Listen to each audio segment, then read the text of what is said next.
ಸ್ವಲ್ಪ ನೀಟ್ ಪರೀಕ್ಷೆಯಲ್ಲಿ ಆದಂತ ಅವಘಡಕ್ಕೆ ಸಂಬಂಧಪಟ್ಟಂತೆ ಪೊಲೀಸ್ ವರದಿ ಕೊಟ್ಟಿದೆ. ಅದು ಸರ್ಕಾರದ ಪ್ರಾಯೋಜಕವಾಗಿ ಈಗ ಭಾರತೀಯ ಜನತಾ ಪಾರ್ಟಿಯವರು 12 ಜನ ಮಕ್ಕಳು ಪ್ರಾಣ ಕಳ್ಕೊಂಡಿದ್ದಾರೆ.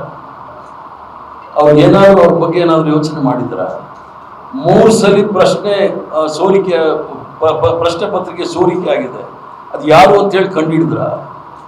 ಒಬ್ಬ ಭಾರತೀಯ ಜನತಾ ಪಾರ್ಟಿಯ ನಾಯಕನೇ ಆ ಪ್ರಶ್ನೆ ಪತ್ರಿಕೆ ಸೋರಿಕೆ ಆದವನು ಅರೆಸ್ಟು ಮಾಡಿಲ್ಲ, ಸಿಕ್ಕಾಕೊಂಡಿದ್ದಾನೆ.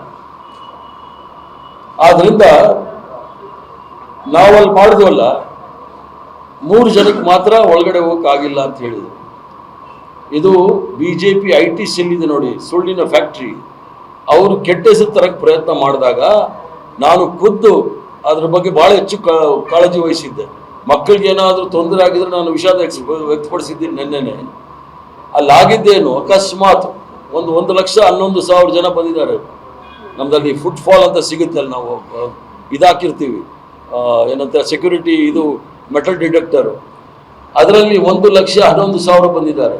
ಆ ಥರ ಏನಾದರೂ ಆ ಟ್ರಾಫಿಕ್ ಜಾಮ್ ಆಗಿದ್ರೆ 3 ಅಲ್ಲ 30,000 ಜನ ತೊಂದರೆಗಿಳಿಬೇಕಾಗಿತ್ತು. ಇದು ಕಾಗೆಗೂಬೆ ಸ್ಟೋರಿ. ಅವರು ನಾಗ್ಪುರಲ್ಲಿ ಯೂನಿವರ್ಸಿಟಿಯಲ್ಲಿ ಚೆನ್ನಾಗಿ ಟ್ರೈನಿಂಗ್ ಕೊಟ್ಟಿರ್ತಾರೆ. ಕಾಂಗ್ರೆಸ್ ಮೇಲೆ ಏನಾದರೂ ಹೇಳಕ್ಕೆ ಹೋಗ್ತಾರೆ. ಯಾಕಂದರೆ ರಾಹುಲ್ ಗಾಂಧಿ ಅವರು ಅಲ್ಲಿ ಛಾತ್ರೋಕೆ ಗೂಂಜ್ ಅಂತ ಹೇಳಿ ಶುರು ಮಾಡಿದ್ದಾರೆ ನೋಡಿ. ಕೋಟಾದಲ್ಲಿ ಎಷ್ಟು ಜನ ಮಕ್ಕಳು ಆತ್ಮಹತ್ಯೆ ಮಾಡ್ಕೊಂಡು, ಇವ್ರ ಮಕ್ಕಳೆಲ್ಲ ಫಾರಿನ್ಗೆ ಹೋಗ್ಬೇಕು. ನಮ್ಮ ಮಕ್ಕಳಿಗೆ ನಾವೇ CET ಭಾಳ ಚೆನ್ನಾಗಿ ಮಾಡ್ತಾ ಇದ್ವಿ, ಕರ್ನಾಟಕದವರು ಮತ್ತು ತಮಿಳ್ನಾಡವರು. ಅವ್ರು ಯಾಕೋ ಮಾಡ್ತಾ ಇದ್ದಾರ ಅಂತೇಳಿ ಅದನ್ನು ಕೆಡಿಸ್ಲಿಕ್ಕೆ ಹೋಗಿರ್ತಕ್ಕಂಥ ನೀಟ್ ಪರೀಕ್ಷೆ. ಈಗ ಯಾರೋ ಒಬ್ಬ ಮಧ್ಯಪ್ರದೇಶ ಮಂತ್ರಿ ಮಗಳು ದೇಶದಲ್ಲಿ ಹೈಯೆಸ್ಟ್ ನಂಬರು. ಎಲ್ಲಿಂದ ಇವೆಲ್ಲ? ಆದ್ದರಿಂದ ಅದಕ್ಕೆ ಇಂಗ್ಲೀಷಲ್ಲಿ ಏನು ಹೇಳ್ತಾರೆ ಅಂದರೆ ಬನಾನಾ ರಿಪಬ್ಲಿಕ್ ಅಂತಾರೆ. ನಮ್ಮ ಅನುಕೂಲಕ್ಕೆ ಸಂವಿಧಾನ, ನಮ್ಮ ಅನುಕೂಲಕ್ಕೆ ಕಾನೂನು, ನಮ್ಮ ಅನುಕೂಲಕ್ಕೆ ಎಲ್ಲ ರೀತಿಗಳು ಮಾಡ್ಕೊಳ್ಳೋದು ಬನಾನಾ ರಿಪಬ್ಲಿಕ್ ಅಂತ.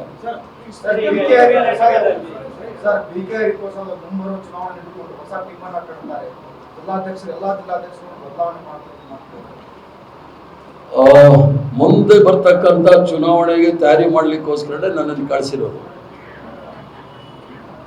ಅದಕ್ಕೆ ಜಿಲ್ಲಾ ಅಧ್ಯಕ್ಷರ ವಿಚಾರ ಕೇಳಿದ್ರಿ.